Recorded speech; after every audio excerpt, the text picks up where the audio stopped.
future slide valve, future slide valve, future slide valve, and scrap metal. If I had done the math correctly and stopped this cut sooner, it would still be a future slide valve.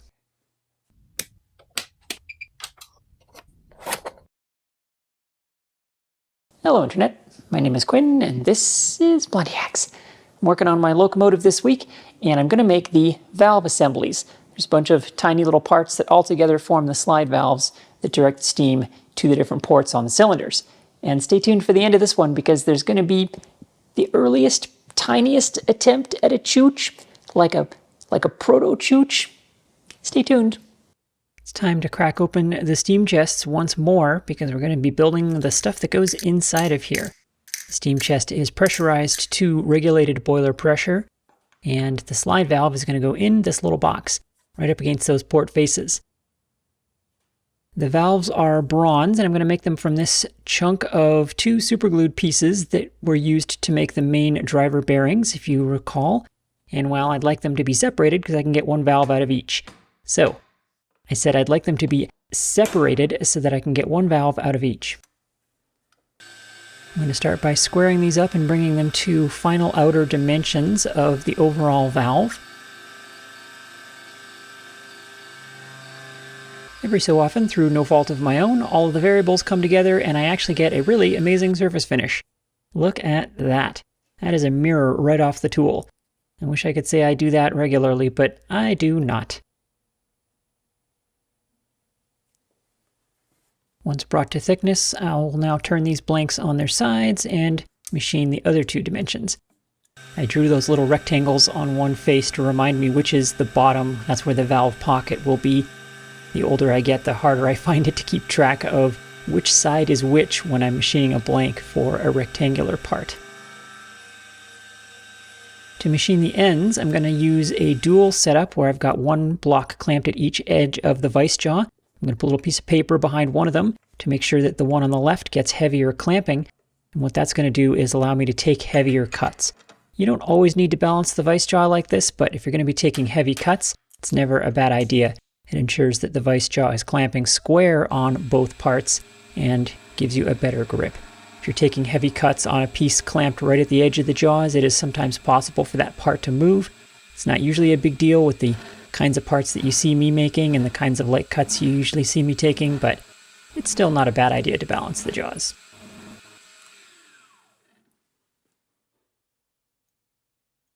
I've got all 6 sides of these pieces squared up now in 2 dimensions, so now I'm going to mill out that little pocket on the bottom. And this little pocket is what makes it into a valve. I'm going to plunge down in there with a 2-flute center cutting end mill, or as the Brits relentlessly tell me, is they call a slot drill. Yes, I know you call it that. And what this little pocket does is it alternately connects one pair of ports and the other as the valve slides back and forth. While this cut is running, I can tell you a little bit about slide valves. They are an early valve design. The A3 is from 1910, so it has them. The advantage of them is that they have a single flat sealing surface. The surface that I'm cutting now is what sits against the ports. And because it's a single flat surface, it's relatively easy to create with the relatively primitive machine tool manufacturing technology they had at the time. Furthermore, because it's a flat surface, it runs in with the port face. Flat valve surfaces run in. Cylindrical valves, like spool and piston valves, wear out as they wear. The other advantage of this design is that the steam pressure in the steam chest is pressing against the back of the valve, thus improving the seal and helping it to wear in over time. So over time, this valve design self-improves.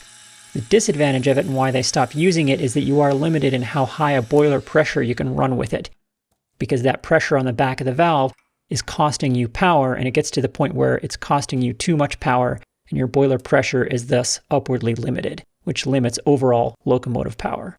And there we have 2 lovely little valve pockets and 1 practice piece. Moving to the top of the valve now, I need 2 cross-shaped slots in the tops of these. I'm going to do this with a slitting saw, finding the top of one side of the part with a feeler gauge. Then I move the saw down by the thickness of that feeler gauge, plus the thickness of the saw, plus the distance from the top surface of the part to the bottom surface of the slot. And that's going to get me in the correct position. A little sanity check with a gauge block to make sure I'm about where I should be. That seems correct. The drawing suggests doing these slots with a tiny end mill, but they are quite deep and very, very thin, or very narrow, I should say, slots. So I'm not convinced that an end mill would work very well, at least not with the end mills I have. So just a quick sanity check to make sure that saw isn't hitting the jaw of the vise on any point in its rotation. This is very close, but clearance is clearance, Clarence and Shirley. Now, unfortunately, I didn't have slitting saws the exact width of this slot, so I'm actually going to try to do it in 2 passes. That's not generally recommended with slitting saws because they aren't really made to do that. What's going to tend to happen is the saw is going to want to deflect upwards into the first slot that you cut. So we'll see if I can get away with this. If not, then I can try another method, but hopefully, because the second pass is going to be a little more than 50% of the height of the tooth, and this is a pretty thick saw, so it's not going to tend to want to deflect, I think I might be able to get away with this. So after that first cut, I move the saw down a little bit more to widen it out to the final desired dimension, and I make another pass. I'm kind of keeping an eye on it. If the saw is deflecting a lot, you'll be able to see it. If it's deflecting just a little bit, you won't be able to see that, but really the worst case scenario here is that my slot ends up slightly undersized, and that's fine. I can widen it out a little bit with some files if I need to.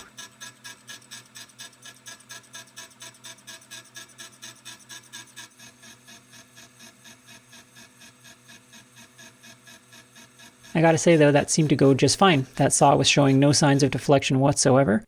And quick check with the gauge pin. So it is about 1/1000th undersized, but I mean, that amount of error could be just errors in my translation of the quill, or the saw could be cutting a little undersized, so who knows, but it seems to have basically worked. So I did the second one the same way. Now I need a similar slot on the other axis of each part, and this was again done in 2 passes because once again, this slot is a different dimension than the other one, but still a little bit wider than the saw that I have that will work for this cut. You'll note also that I'm once again using the other part at the other end of the vise jaw to balance the clamping, because slitting saws are quite high tool pressure. There's a lot of force on that part right now, and if it was going to move, this is when it would do it. So definitely want best possible grip. You may also notice that I'm holding on to a very small portion of the piece because the slot is almost the full depth of the part. So I don't have a lot of meat to hang on to. That's the other reason I want to make sure that vise jaw is gripping as well as it possibly can in this situation. Once again, I got away with the 2-pass stunt, and I think we've got a nice looking cross through both of these parts. You'll see why shortly, when we assemble everything, why these 2 grooves exist. One thing to note is that the wall thickness of the valve pocket is very, very small. One of those 2 slots is quite deep, and it almost touches the roof of the valve pocket. So I was glad to see that nothing broke through there because by design, that's a very thin wall. Over to the surface plate because I'm going to mark a belt line around both parts. I'm going to make the pyramid shape on the tops of both of these pieces now, and this little belt line delineates the portions of the valves that remain square. That's going to help me set them up in the vise, make sure I've got clearance for the angle cuts, and it's going to tell me where to stop when I'm making the angle cuts. The angles themselves are a little bit tricky, so I'm going to use a fancy setup for this. I've got my little toolmaker's vise on my angle adjustable table, and I'm tramming that in with the y-axis of the mill. What this is going to allow me to do is hold these tiny parts at various tricky angles to make these pyramid-shaped tops on the valves.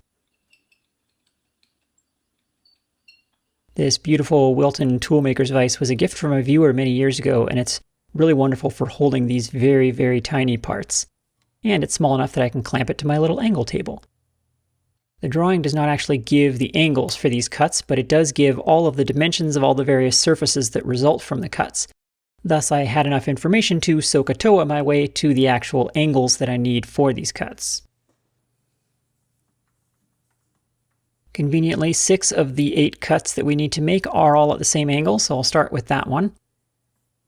In addition to the angles, the trigonometry gives me the depth of cut that I need, starting with a touch off on the outside corner. So that is how I'm going to measure the depth of cut, and then I'm also essentially just milling down to my layout line. That's enough accuracy for these angles. These angles are not quite aesthetic, they do have some function to them, but it's a very loosey-goosey function as you'll see on final assembly. So once I've carefully touched off, I zero my quill DRO there, then I mill down carefully to my layout line, and now I've got a depth to use for all of the other cuts at this angle. The only trick here is that this setup does not repeat on Z because the part does not repeat on its lateral position in the vice jaws. So although I can flip the part around and make the same depth of cut, I cannot use the same quill DRO values on this second part because I'm not using an end stop on this little vise. So that does mean I have to touch off a second time. But once I've touched off, I can zero the quill DRO there, and I know how deep to go on this second cut. The depth will always be the same, but the starting point is going to depend on where that piece happens to be sitting laterally in those vice jaws. If I had 50 of these to do, then I would absolutely set up a little end stop somehow on that little vise so that these parts would repeat on X, Y, and Z and depth of cut. But I've only got 2 of them to do, a couple of cuts on each piece, so it just wasn't worth the extra setup time. The remaining 2 cuts are at 77 degrees, which is a very steep angle on this table. That would be quite an extreme cut. Instead, it's actually much easier to go to negative 13 degrees and then rotate the part 90 degrees in the vise. A lower angle cut is always going to be an easier setup to do on the milling machine. Really high angle cuts always have some kind of clearance issue with the vice jaws and the quill or the side of the end mill or something. Anyway, once again, milled down to the layout line for the first one, copied it for the second one, and there is our 2 little pyramid-shaped valves. Those came out very nice, I'm happy to say. Next up are the valve nuts. We need 2 of them, and they are square and very thin. So the way I've decided to do it is to cut them both from a single piece of stock sticking vertically up in the mill like this. I simply side mill my way around this bar stock until I have the correct outer profile, the correct dimensions all the way around. And then I'm going to be drilling and tapping down through both of these future nuts at the same time. This is very much how you would do a part on the lathe. You hold on to extra stock, and then you mill the outside diameter, and then you drill and tap through the center of it, and then you part it off at the end. Well, these are square, so I'm doing them on the mill, but otherwise it's the exact same process that you would use. So after drilling and tapping down through the center of these, I'm going to, quote, part this off with the slitting saw. Once again, using a feeler to find the top of the part, move down the thickness of the saw plus the thickness of the part, and slice it off.